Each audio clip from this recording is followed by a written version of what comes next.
This is the belated Spotlight review on the brand new just released Hasbro's Saban's Power Rangers Lightning Collection. This is Mighty Morphin White Ranger, in case you didn't know. So before we take a look at the action figure, which I put too far away, unfortunately, let's just go ahead and take a look at the packaging for take of every single video review on the channel. Up close in your face. And it's pretty generic like the Black Series, but that's the best part about it because it's not about the packaging, it's about the figure. But anyway, for what we got on the packaging from the front, we got a nice picture of the White Ranger. This very cool stylized artwork, which I'm loving. Warning, choking hazard, small parts, not for children under 3 years, ages 4 and plus. Saban's Power Rangers Lightning Collection, Mighty Morphin White Ranger, and Hasbro's logo at the bottom right corner. On the top of the packaging, we've got nothing. On the bottom of the packaging, we got some licensing, distribution, and barcode right there. On the left side of the packaging, we got the rest of the White Ranger artwork with Mighty Morphin Power Rangers here.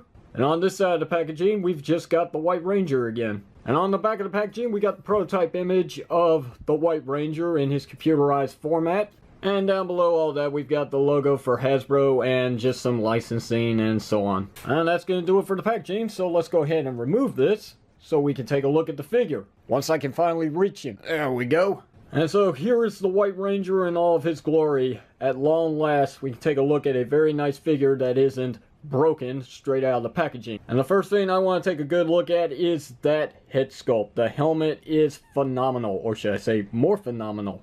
Taking a look at the White Tiger coin at the middle of his chest piece, and you can see it's very nicely detailed with some raised pattern. And unlike the SH Figure Arts, this shield is completely made out of a very soft rubber material, which means it will get out of the way when we get to the articulation on the figure. And the paint job is pretty clean. There are a few sloppy bits here and there, but I've seen worse, believe me. And taking a look at the back of the shield, you can see this is actually a pretty smooth finish. And there's a good look at the arms on the figure. We got the nice paint here for the gold band that goes around the bicep, with the very nice gold paint on the cuffs here with the black. And here's a good look at his painted belt, with this time the buckle actually being painted with the black striping, unlike the Legacy figure. And one of the coolest thing about these figures is that their holsters are actually a part of the belt, meaning that these will not be removable, and that means you should not lose them at all. And you will see that the White Ranger's holster has a slit here where the sword can actually be placed inside without any inconveniences of being a tight fit.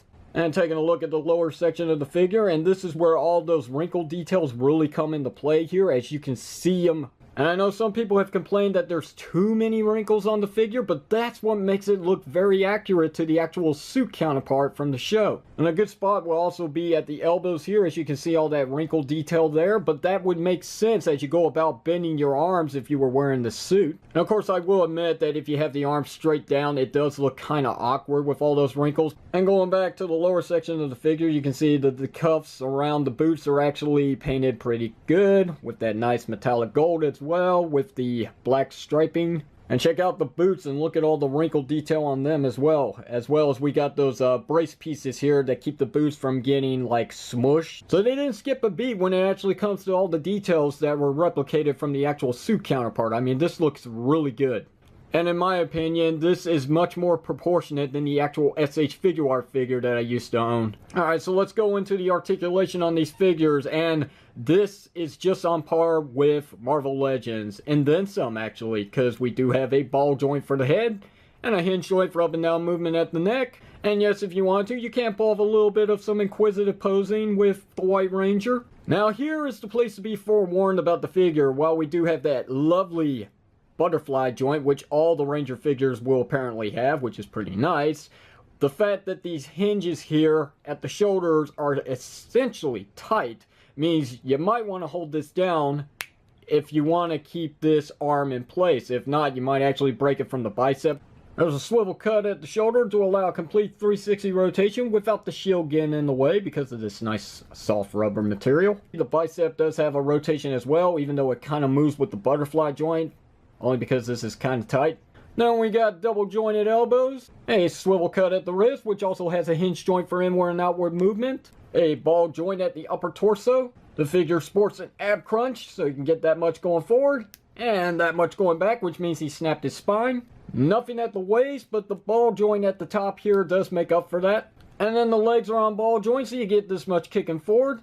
Nothing going back. And I guess this was to be expected with the engineering. You cannot really pull off a complete JCVD split, so oh well. And then you got your thigh swivel cut at the hips. Figure sports double jointed knees, which are pretty tight. A swivel cut at the boots section. A hinge joint for up and down movement at the ankles. And then a lovely ankle rocker pivot, which is on par with Marvel Legends. As for accessories, the White Ranger does come with Saba, the talking saber, even though this version doesn't talk. And the paint job on it is pretty good, but I do feel like they skipped a beat here with the gold trimming that does not apply to this side here.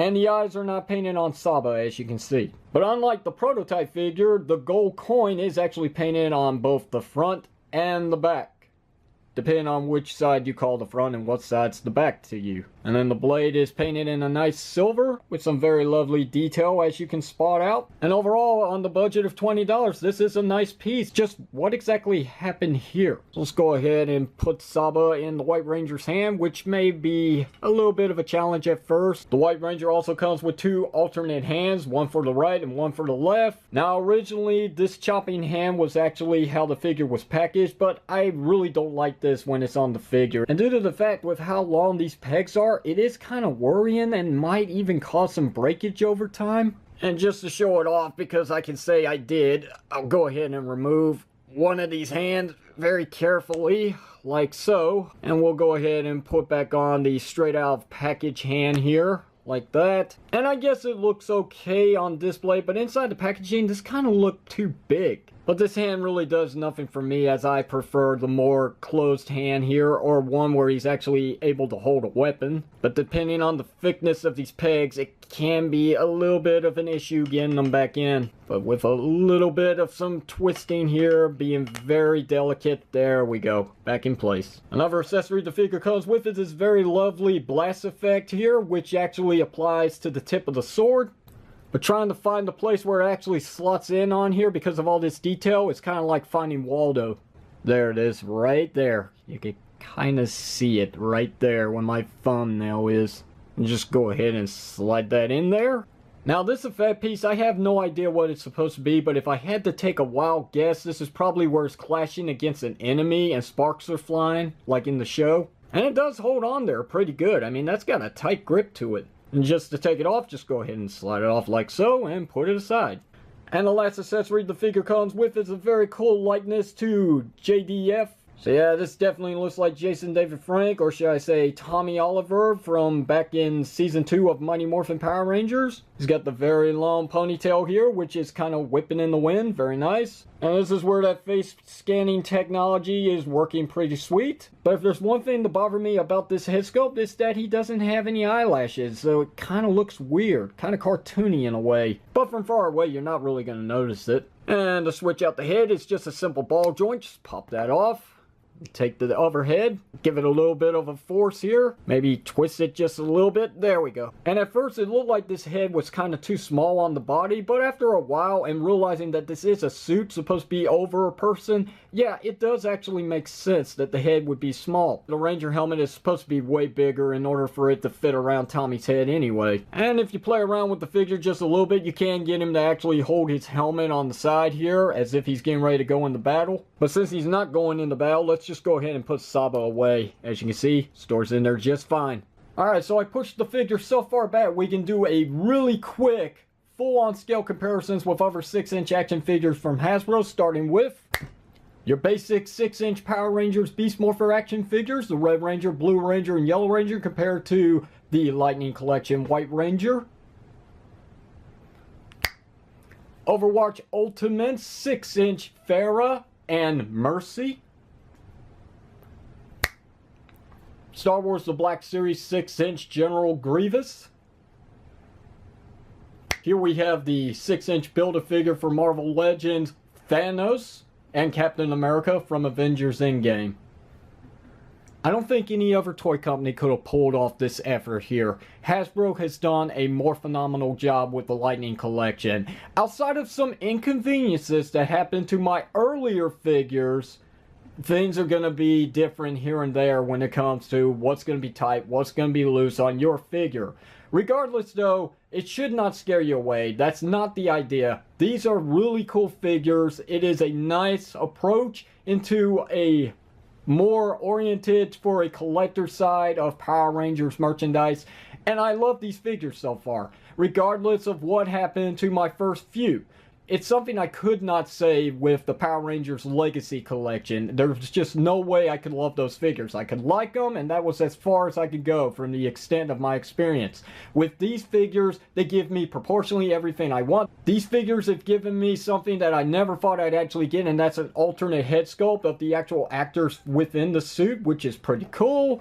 The alternate hands is something that's a nice touch as well. And even the blast effect actually works. All the sculpting on the suit itself is just the cherry on the top, with loads of articulation on par with Marvel Legends and Star Wars The Black Series. The weapons, the accessories, the paint job is pretty good. And above all, the Mighty Morphin White Ranger does hit it out of the nostalgia park.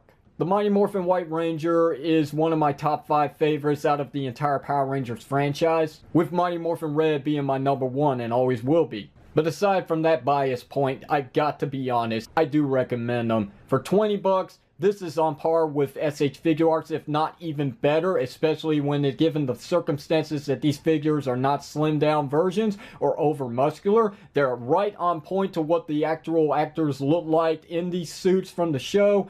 And I can't express how much more I love this. And this is just the first figure. Wait until I get to the next figure that I've got in store for y'all. So questions or comments, you know what to do. Hit it down below in the comment section of the video. If you like today's video review, hit the thumbs up button. Don't forget to give me a sub up. If you didn't like it, hit the thumbs down. Don't forget to throw in the towel. And until then, my friends, this is the unprofessional toy reviewer Red is Power signing off by saying, when the opportunity persists, don't give up on your dreams, seize the moment, and thank you for watching.